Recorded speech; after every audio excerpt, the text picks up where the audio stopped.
I'm Dr. Kiran Kumar Pujar, working as a consultant chest physician in Keli Hospital, Belgaum in Karnataka. Warm greetings for the day. I hope everybody is doing fine and fair. Today I will be discussing few things about allergy and asthma with you people. Coming to this allergy and asthma, as you know, allergy and asthma contributes to major mortality and morbidity in case of India. And this asthma, India is known to be the asthma capital of the world, since it shares more than 25% of the global asthma burden. Coming to allergens and asthma, allergy is the major contributor for allergic asthma known as type 2 asthma. This is one of the major contributors for asthma in India. As we see in India, the allergy burden is going on because of the lifestyle changes in India. We are moving from village lifestyle to an urban lifestyle, which is contributing to the development of this allergy, and this allergy in turn is contributing to the development of T2 asthma or allergic asthma. As we move with the urbanization in India, so this burden is bound to increase. The people are gaining these allergies with progressive time. So this is contributing to the increase in allergies and increase in asthma in India. So this is one of the major components when it comes to asthma burden by the allergy. Coming to the allergen specific, allergens are basically protein containing high molecular weight substances which can induce T2 inflammation or type 2 inflammation. So first there will be a sensitization of an individual, then once that sensitization crosses some limit, then there will be rapid onset of allergic response or exaggerated immune response. Because of that, the person will start developing symptoms. In case of T2, this is known as TS2 inflammation or allergic inflammation. In this inflammation, it is mainly mediated by eosinophils, mast cells, and some biochemical substances like immunoglobulin E, platelet activating factors, and other immune mediated substances. So what it does is, because of the repeated exposure to the similar substances which would have activated this type 2 asthma, there will be, because of repeated exposures, this type 2 inflammation will keep on exaggerating with every exposure. So there will be uncontrolled immune response, because of which the patient will start developing symptoms. So usually due to the exposure in respiratory medicine, we would like to consider mainly the aeroallergens. Aeroallergens could be the dust, could be the pollens, could be the other substances. So these are all contributing to the yellow allergens. So their portal of entry will be either through the nasal mucosa and the oral mucosa. So these are the first exposed areas of the body to these allergens. Once the patient gets sensitized, the patient will start developing T2 inflammation. This will be characterized by vasodilatation, increased vascular permeability, leading to extravasation of fluid from the vascular space to the extravascular space. That would be leading to mucosal congestion, excessive nasal discharge or oral discharge. Then finally it can contribute to increased gland secretion, that is leading to excessive mucus secretion. So what happens is, because of the sensitization with respect to an allergens, in my practice what I see is mainly the dust allergy. So whenever the patient starts getting exposed to the repeated dust exposure, then he will start developing that mucosal edema or the oral mucosal or nasal mucosal edema. They come out with characteristic symptoms of sneezing, rhinorrhea, watering of eyes, itchy throat, and because of the ear mucosa involvement, there could be itching of the ears also. So once it keeps on progressing, so what happens is, the lower respiratory tract mucosa will get involved, then the airway mucosa will get involved. So that will lead to the development of T2 asthma or allergic asthma once that once that airway inflammation gets involved.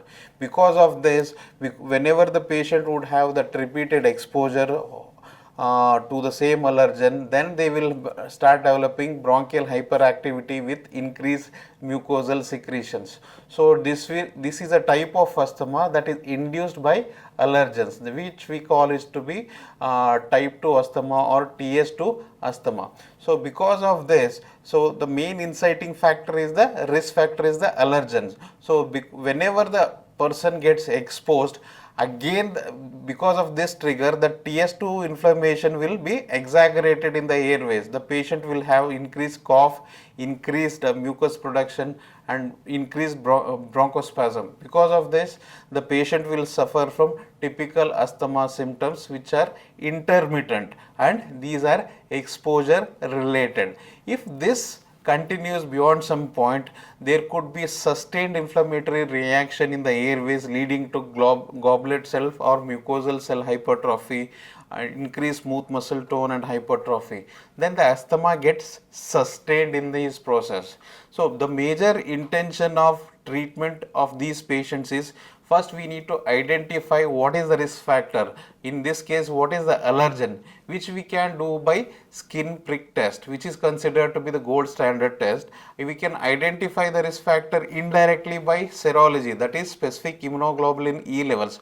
But the thing is, the specific immunoglobulin E levels, they demonstrate only the sensitization, but it doesn't demonstrate the allergy. That's the reason why after we can use the IgE level or specific IgE levels for sensitization examination. Once it is there, then we can further subject the person for skin prick test, which is ideally known as gold standard for allergen testing. Once the skin prick test is done, if I find out certain allergies or the things that can be avoided by an individual, say if I find out the person to be having allergies to cockroaches or food, I can ask the person to avoid them by cleaning the home with respect to the cockroaches or avoiding the food that can be avoided by the person gradually. But when it comes to the agents which cannot be avoided, for example the dust, in that scenario I would like to put the person on immunotherapy. So this immunotherapy, what we'll do is we will start administering the same allergen to which the patient is allergic to at a bare minimum level. So, hypothetically, let us presume that a person is allergic to a substance in quantities like 100x units. We will start exposing the same individual in quantities less than 1/10 of that concentration, that is 0.1%. From 0.1%, we gradually increase the exposure of the individual through subcutaneous therapy or sublingual therapy, and it is done over a period of 2 years. So wherein the concentration of the allergen is increased from 0.1%, in between it touches 100%, then it will go 100 unit, and it will go beyond 100 units. So that because of this gradual exposure, there is something known as development of immune tolerance. So because of this development of immune tolerance, the patient becomes non-allergic to the substance that to which he or she was allergic to. So this is the broader outline of the management when it comes to immunotherapy in case of specific allergen. At the same time, we have to take care of the symptoms till that immune tolerance develops, or the immune tolerance may not develop to a satisfactory extent, so that the 100% symptoms are mitigated. In that scenario, we obviously need the role of pharmacotherapy in those individuals. Ideally, we will continue with the antihistaminics and other inhalers for those patients during this period also, to mitigate the symptoms that the patient might be having during that period. So ideally what we will give antihistaminics. In some individuals, if the need be, we will give montelukast and other substances as and when needed. And coming to the inhaler therapy, the routine pharmacotherapy for these patients will continue as it is, depending on the severity of the asthma and the FEV1 and overall control of the symptoms. Routinely we use inhaled corticosteroids in these patients and if the need be, then we will add long-acting beta-2 agonists in them. So based on the GNI guidelines, stepwise management, we will handle the pharmacotherapy also. So in these patients, inhaled corticosteroid has got a stronger role, if not the vital role, when it comes to pharmacotherapy. So it is a vital part. And other biologics can also be used in case of these individuals like omalizumab and other things. But when it comes to cost, India is a country where the management has to be tailored considering the mainly the factor of cost.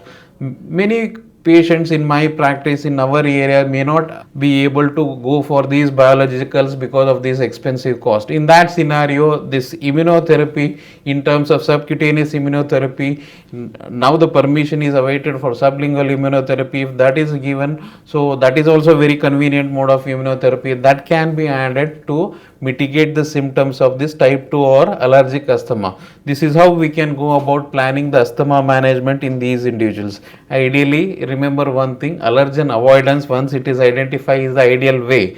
If not, then the person has to be subjected to immunotherapy. So the person, when he develops these repeated allergic like symptoms and asthma like symptoms, the person should not delay going to a consultant and get himself or herself tested because regarding what are the symptoms that they are suffering from, what actually is the pathology. Once it is done, they can be subjected for appropriate treatment and proper adherence of the treatment and following the instruction from the consultant. This allergy induced asthma can be mitigated effectively.